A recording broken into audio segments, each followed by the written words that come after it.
He's at it again. He's escaped confinement, and he's done another season of Monster, his critically acclaimed exploration of real-life murders to display his capabilities as a filmmaker.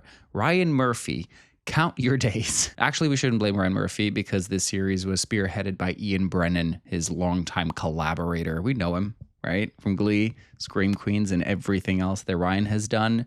Ian is right there, right next to him, whispering in his ear, make it sexier. Or at least that's what I imagine happens. I've mentioned previously that I don't like when they adapt true crime into these serialized, fictionalized versions of characters that didn't really exist. I find it cheap, and I think it only sensationalizes the story rather than actually tell us what happened and what led to those stories happening. Because often these stories frame themselves as searching for the truth and really understanding what happened, but really they're just self-aggrandizing ego projects. Think about it. Jeffrey Dahmer was all about how he was so inconspicuous that even in the most obvious of circumstances, he was never fingered as the guilty guy. The Eric Menendez story was about how these brothers kind of had the hots for each other, and Ryan just wanted to play that fantasy on screen. And this season feels like Ryan telling us he is a filmmaker, and he understands the legacy of Ed Gein to the point where nothing else exists other than his influences. Did you know the prolific serial killer Ed Gein was the inspiration behind Psycho,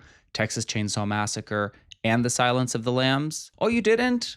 Well, the marketing posters will tell you. And if that's not enough, the story will tell you and show you. Shove it down your throat, really. Less than 5 minutes in, and we're already seeing Charlie Hunnam butt naked, immaculate, perfect body, just airbrushed. And that's when you're like, oh yeah, shit, this is a Ryan Murphy scary story. Because he has two things: comedy with snarky bitch humor, which we absolutely love. Maybe it didn't work out because you're a judgmental and a Tyrannophile with a mouth like a cat's ass. Maybe Blaine got tired of hearing a shrill, self-aggrandizing lecture about how you felt the two of you were at the very apex of the gay rights movement every time you so much as cooked macaroni and cheese together or farted. Or horror with naked hot men. And then he seems to be on a personal mission to own every single IP of every modern American story. American crime story, American sports story, monster.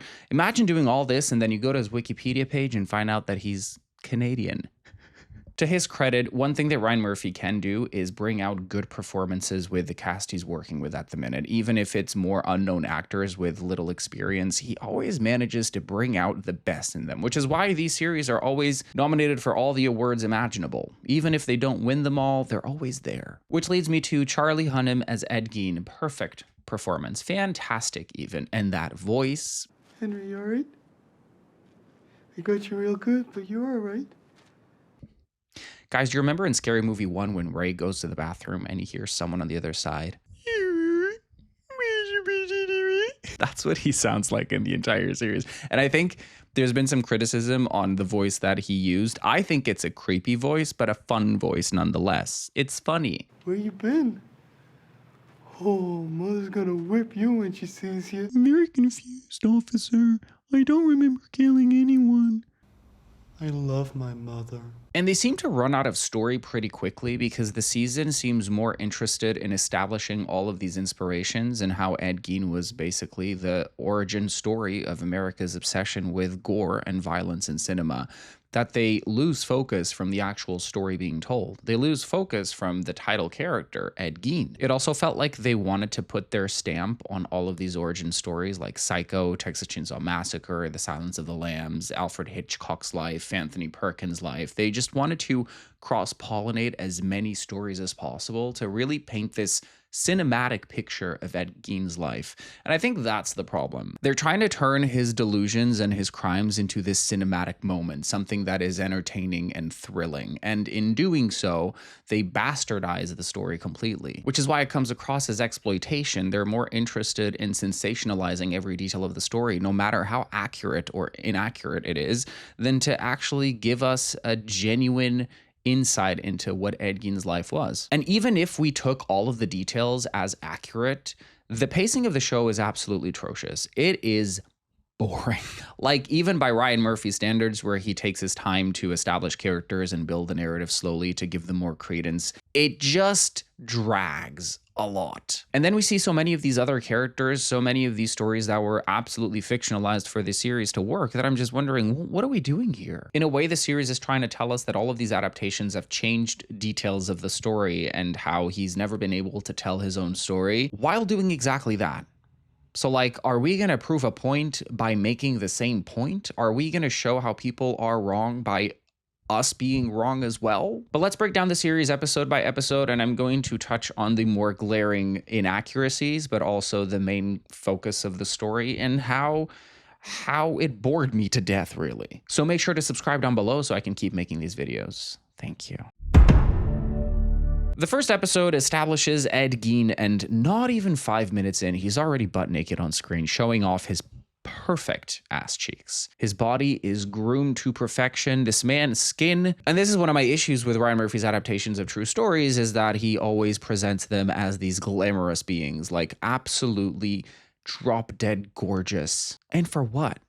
Like, why do we want these killers to be so attractive and so appealing? Are we trying to mimic their appeal in real life? Because I don't remember Ed Gein being portrayed as particularly charismatic or even attractive. He also has a perfect haircut the entire time. Like, every time he's on screen, he's just left the barbers.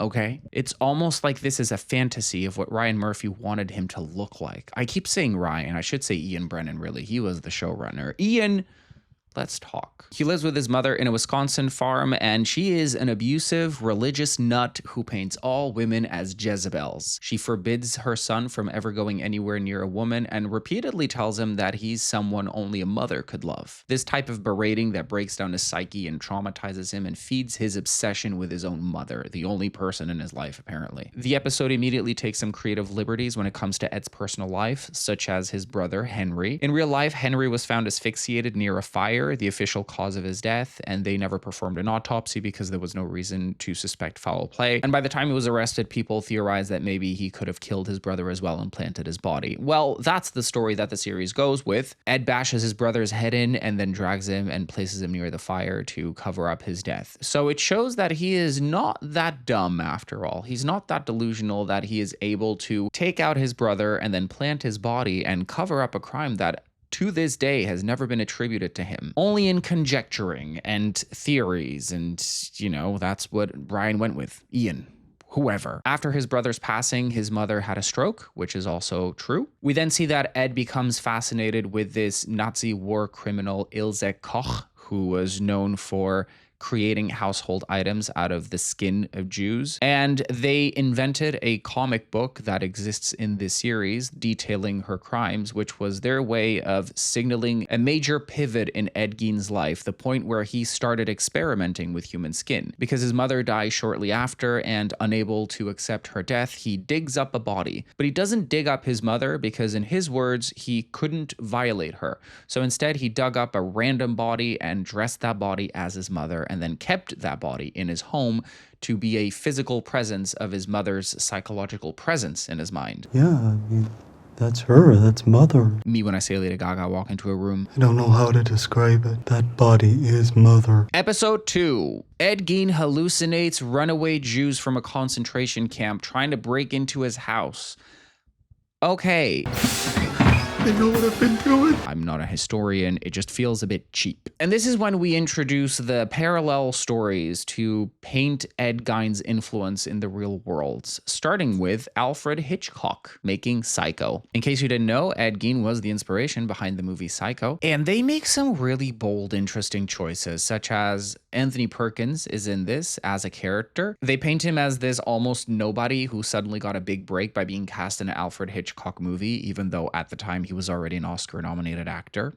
But okay. Anthony Perkins was famously closeted, and he even attended conversion therapy at the time because people in Hollywood told him that he had to hide who he was in order to get work. But the way that they tie in his closeted homosexuality to this movie specifically, almost as if they're trying to paint a parallel between Anthony's homosexuality being this dark side of him, akin to Ed Gein's dark side of digging up bodies and using their skin for household items. Do you hear that?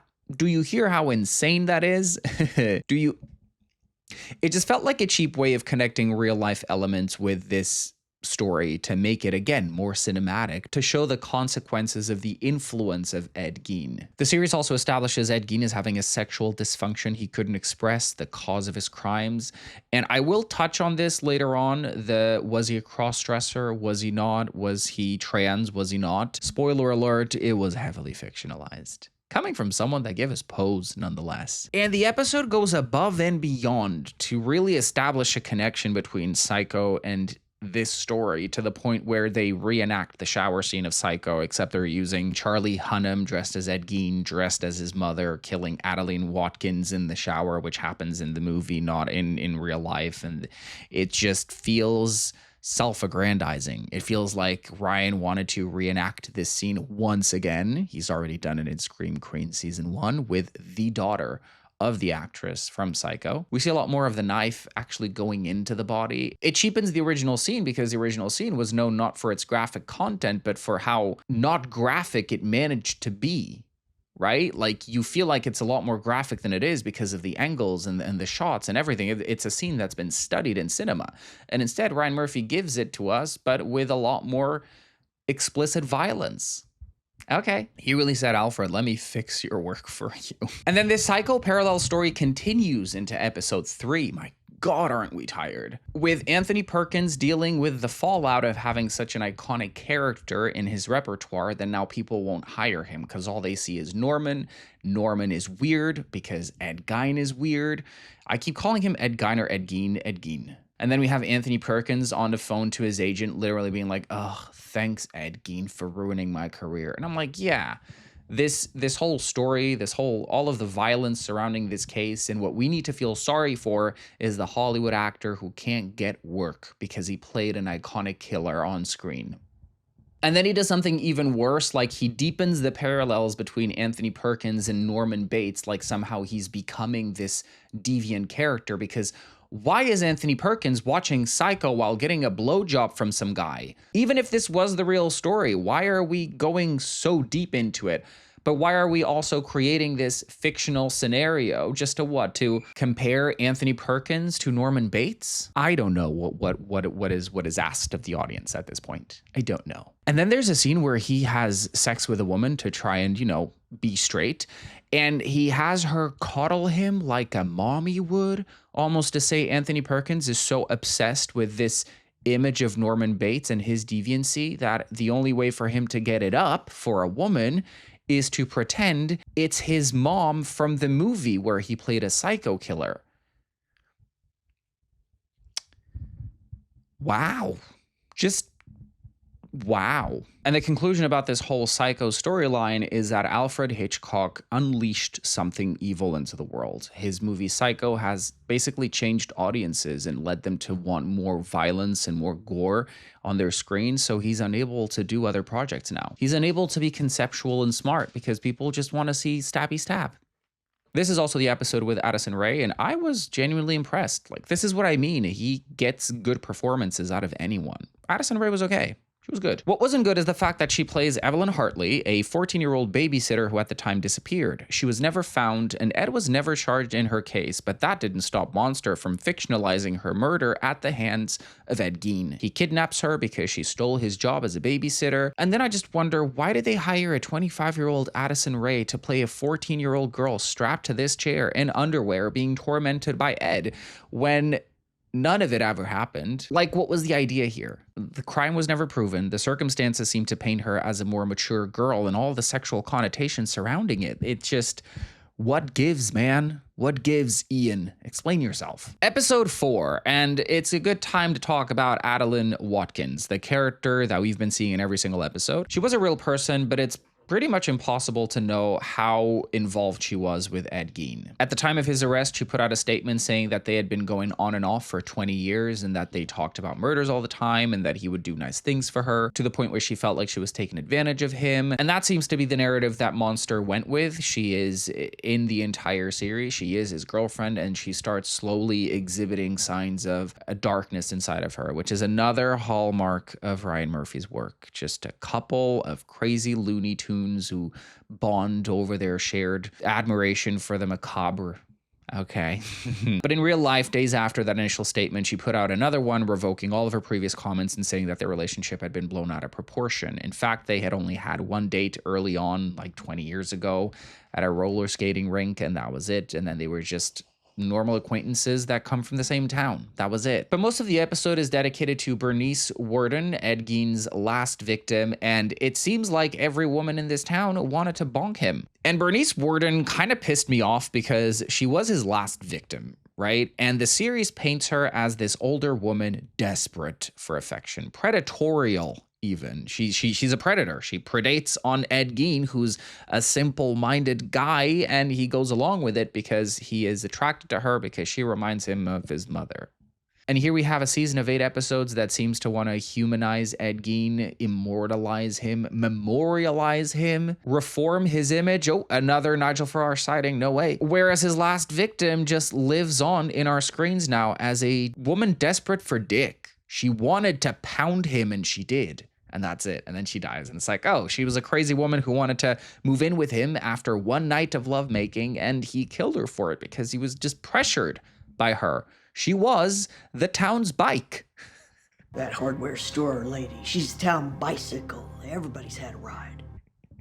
Sorry, the ghost of his mother calling her the town's bike or the town's mattress is diabolical. So in episode 4, they have a date, they sleep together, and then his mom's ghost convinces him that she is a Jezebel with STDs who gave him an STD, and now his reputation is ruined, so he goes back there and he shoots her. He then drags her body back to his barn, and then he shows the body to Adeline, and she's fascinated by it, and she's like, did she struggle? Ryan, Yin, you can't help yourselves but make a crazy couple out of 2 characters. Just a crazy bunch of loony binnies just going after people. There's also a point when she says a gun is $19, and it's not important to the story. It's just fascinating to think that back then a whole gun was $19. Damn. This episode also starts linking his story to the making of Texas Chainsaw Massacre, showing hypotheticals of how the inspiration was born and how it was so edgy and ahead of its time.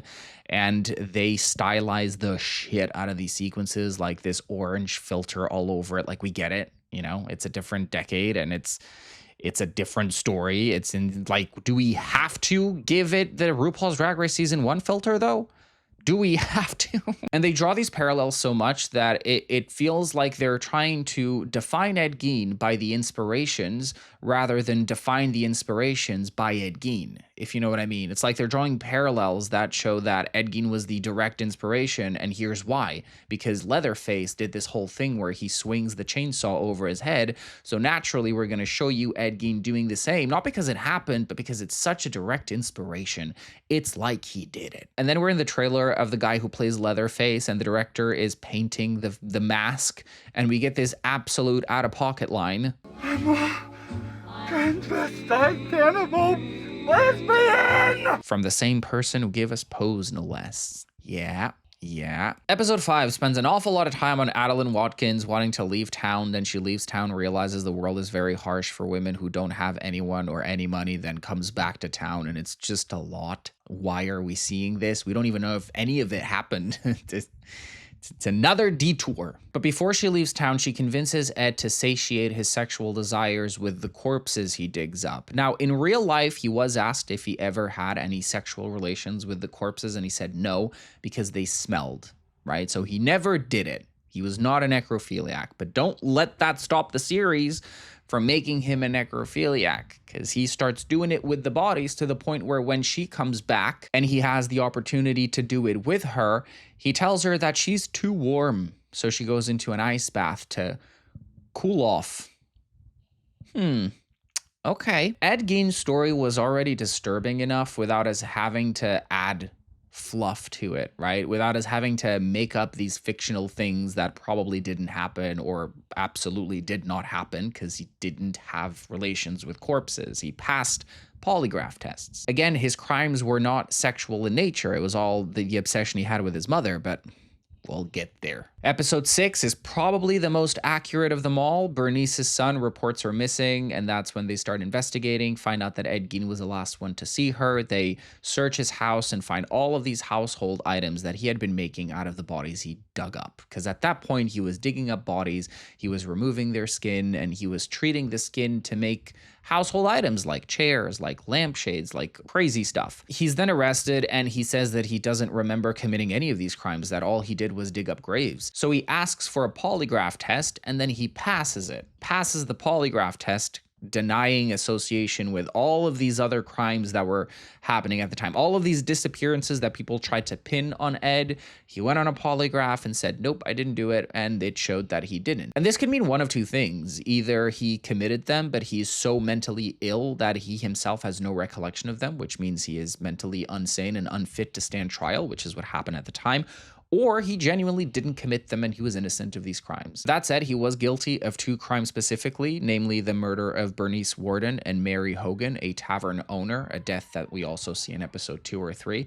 But other than that, it's all speculation. It's all been disproven by polygraph tests and lack of evidence. And again, don't let that stop this series from making connections anyway, because it's more cinematic and entertaining that way. Episode 7. Ed Gein is in a mental asylum. He still loves lingerie. He dresses up in lingerie and dances around in his room. Once again, never proven, probably didn't happen. Okay. And then the show does this thing, which happened in his head, presumably. He sends ham radios to a few of his inspirations and he talks to them. So we get these split screen scenes of first Ed talking to Ilse Koch. She talks of how they are the next evolutionary step in humanity and how they did nothing wrong and people are just punishing them because they can't deal with the fact that this is human nature, and it's a bunch of other bullshit, but eventually Ilse offs herself in her prison cell. Then he has a conversation with Christine Jorgensen, this trans woman that he started admiring from afar. And just like clockwork, the series starts establishing another parallel, this time with Buffalo Bill, the killer in The Silence of the Lambs, which was also inspired by Ed Gein's crimes. Yep, you heard it. It's the third inspiration. Third and last. God damn. We've come a long way. Because so far, the series has been planting the seed of, is Ed trans or is he not? Is this obsession that he has with lingerie and women's bodies a deep desire to become a woman or just a sexualization of the female body? And Christine ends up telling him that this sounds like he has an obsession with the female body, sexualization rather than wanting to be a woman, and that he's a gynophiliac. Every story that was inspired by Ed Gein has tried in some way, shape, or form establish some sort of gender dysphoria connection, right? That he wants to be a woman, that he dresses up in female lingerie, that he parades himself around his house to be a woman. And in fact, he even made a skin suit to emulate his mother. A skin suit like Buffalo Bill. It's kind of crazy.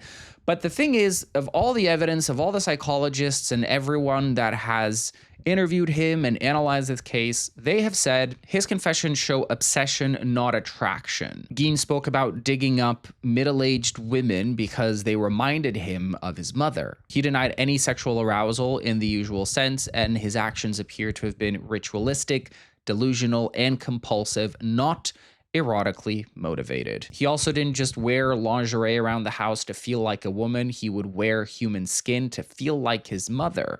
So like all of these illusions of him feeling like a trans person or feeling some sort of gender dysphoria, it's made up. It's been made up in all of these iterations. And the show goes so far as, in the end, again, criticizing all these people that changed his story or interpreted it the way they wanted to, and that his story was never accurately told. But then the series does exactly that. They also do the same wrong parallels. For what? Psychiatrists described his crimes as stemming from grave guilt, the loss of his mother, and a psychotic identification with her. Again, not sexual sadism or fetishism. And he was found legally insane, none of the psychiatric reports listing sexual motivation as primary. So I'm surprised that Ryan and Ian went with such a heavy focus on him wanting to be a woman or wanting to cross-dress. They should have instead deepened the link that he had with his mother. Maybe all these scenes where he cross-dresses and arouses himself could have been swapped by more accurate depictions of him wanting to be his mother and emulate his mother. God, if anything, this series felt like it had a ghostwriter named J.K. Rowling. He's diagnosed with schizophrenia, he's put on medication, and seemingly after that, he resumes life as a seemingly functional person. Episode 8, the Ryan Murphy Netflix shared universe. Clocking in at an impressive 1 hour and 5 minutes, the last episode is buffoonery. It's the crossover that we never needed and no one ever asked for. Mindhunter. Ed Gein is now in his 70s and fucking hell, he looks great. Hydrated, skin moisturized, no sun damage of any kind. We then see another serial killer who's in prison, Richard Speck, once again trying to rope in as many characters from the outside world as possible into this story. Richard Speck then writes a letter to Ed Gein talking about someone who idolizes Richard Speck. That someone is Ted Bundy. So Ted Bundy was inspired by Richard Speck, who was inspired by Ed Gein, who using that letter helps the FBI catch Ted Bundy, Mindhunter style, which also didn't happen in real life. This was also a fictionalized version, I guess, of what if? What are we doing? What are we doing? And this is when we get the conversation of the nurse telling him that he should write a book about his own story, because with all of these movies being done inspired by his story, it seems like he's the only person who hasn't told his story yet. To which Ed says, Seems like others have told my story. They seem to know it better than me. so you're telling us that the movies were not an accurate representation of his life. So why did we spend 8 episodes linking them so intimately? Why have we also invested so much time in portraying the same details that have been proven false? Why have we not just focused on what actually happened? Why have we not just focused on trying to give an accurate depiction of what happened? Just food for thought. He gets a visit by Adeline, who has aged not a single day in God knows how many years, because he's in his 70s. She's got to be at least in her 60s. This don't look like a 60-year-old woman. And we get a final montage of stylized dancey scenes, like a last hurrah of hallucinations to send Ed off. There's hospital staff, serial killers, all basking in his influence. And in the end, he walks up to his mother, who tells him he accomplished something. He's immortalized the Gein name, the Gein name. Gein. And then in the end, a group of teenagers are in a cemetery yanking Ed Gein's tombstone out of its place, and one of the kids sees Anthony Perkins and Buffalo Bill and Leatherface, and they drive off, and it's just Ed Gein swinging the chainsaw around like Leatherface. The end. The real end is Ed Gein sat on a porch with his mother. She's knitting, and he's just basking in the daylight, happy as can be, drinking lemonade, and she says, "Only a mother could love you." And there you have it. Another work of exploitation that seems more interested in creating memorable imagery than actual storytelling. A self-aggrandizing ego exercise where the real losers are us, the viewers. Ryan Murphy should probably go back to fiction. Give us a new season of Scream Queens. And in some way, I feel like the series is positing the question, are we the real villains for giving these killers so much attention? Are we to blame for sensationalizing their crimes and turning them into entertainment? Yes, we are part of the problem. That's it for today, guys. Thank you so much for tuning in. If you like this video, make sure to leave a like down below, subscribe to my channel, and click the bell notification so you never miss a future upload from me.